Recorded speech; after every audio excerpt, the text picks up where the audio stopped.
Good afternoon বন্ধুরা, তোমরা সবাই কেমন আছো? আশা করছি সবাই ভালো আছো। তো আমি আজকে একটা রান্নার রেসিপি নিয়ে চলে এসেছি। তো আমি আজকে দেখাবো একটা ডাল। এটাকে আমি হাতে মেখে বানাবো। এক একদিন হয় না যে রান্না করতে একদম ভালো লাগছে না, তবুও রান্না করতে হবে। সেই দিন কিন্তু অনায়াসে কম সময়ে এই ডালটা বানিয়ে নিতে পারো, আর খেতেও খুব স্বাদ হয়। তো চলো আমি দেখাচ্ছি। আমি এখানে কিছুটা মুগ ডাল আর কিছুটা মুসুরির ডাল একসাথে একটুখানি ধুয়ে জল দিয়ে প্রায় মিনিট 5-10 মতো ভিজিয়ে রেখেছিলাম। তারপর এটাকে ছেঁকে কড়াইতে নিয়ে নিয়েছি একটা। তারপরে আমি এখানে দিয়ে দিচ্ছি একটা তেজপাতা, আর দিয়ে দিচ্ছি একটু কুচি করে রাখা পেঁয়াজ, কয়েকটা কাঁচা লঙ্কা,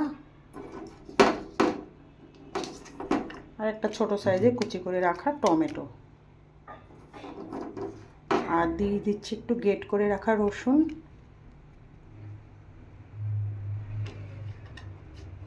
আর দিয়ে দেবো এখানে স্বাদ মতো নুন, আর এখানে দিয়ে দেবো আমি একটু ধনের গুঁড়ো, একটু জিরের গুঁড়ো একসাথে মিশিয়ে রেখেছিলাম, এইটা একটু দিয়ে দেবো।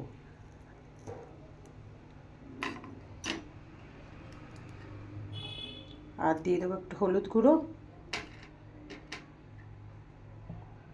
আর দিয়ে দেবো একটু সর্ষের তেল।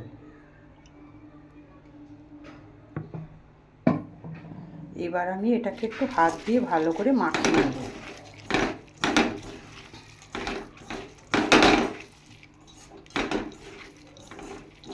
বন্ধুরা দেখো, আমার এই কড়াইটা না একটু কালো কালো হয়ে গেছে, তাই কিছুতেই তুলতে পারছি না। যখন আমার একদম অল্প রান্না থাকে তো আমি এই কড়াইটাই করি। কড়াইটা যে কী করে পরিষ্কার হবে, কালো কালো হয়ে গেছে। আমার ঠাকমার বাড়ি গ্রামে, ওখানে ঠাকমা এই কড়াইটা ঠাকমার কাছ থেকে ছোটো বলে আমি নিয়ে এসেছি। তা ঠাকমা নাকি এটার মধ্যে 2 দিন কাঠে রান্না করেছিল, এই জন্য এরকম কালো কালো হয়ে গেছে। বন্ধুরা আমার ডালটা মাখানো হয়ে গেছে, আর আমি গ্যাসে বসিয়েও দিয়েছি, গ্যাসটা জ্বালিয়েও দিয়েছি। এবার আমি এখানে দিয়ে দেবো পরিমাণ মতো জল। জলটা দিয়ে আমি এখন ঢাকবো না, বলক এসে গেলে তখন আমি একটু ঢেকে দেবো। এখন এইভাবে আমি গ্যাসটাকে বাড়িয়ে দিচ্ছি, গ্যাসের আঁচটাকে বাড়িয়ে দিচ্ছি। আর বন্ধুরা এখানে চাইলে কিন্তু তোমরা আদাও দিতে পারো, আমি আজকে আদা দিইনি।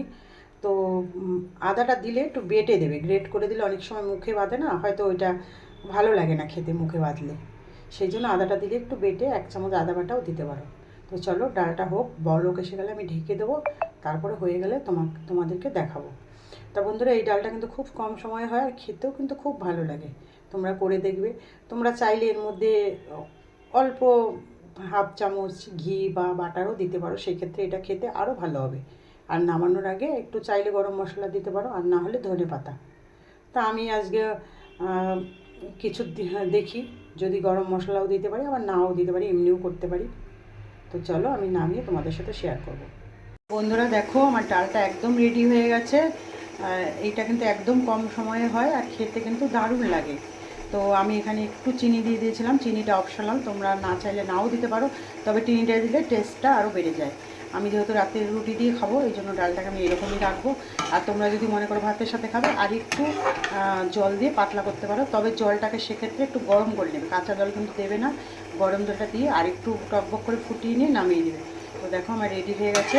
আর এর মধ্যে নামানোর আগে একটু ধনে পাতা দিলে আরও টেস্টটা বেড়ে যায়, তবে আমার কাছে ধনে পাতা নেই বলে আমি দিচ্ছি না। এইভাবেই তোমরা করে খেয়ে দেখবে, দারুণ লাগে। আশা করছি তোমাদের ভিডিওটা কেমন লাগবে আমাকে অবশ্যই জানাবে। আজকের মতো এই অবধি, টাটা।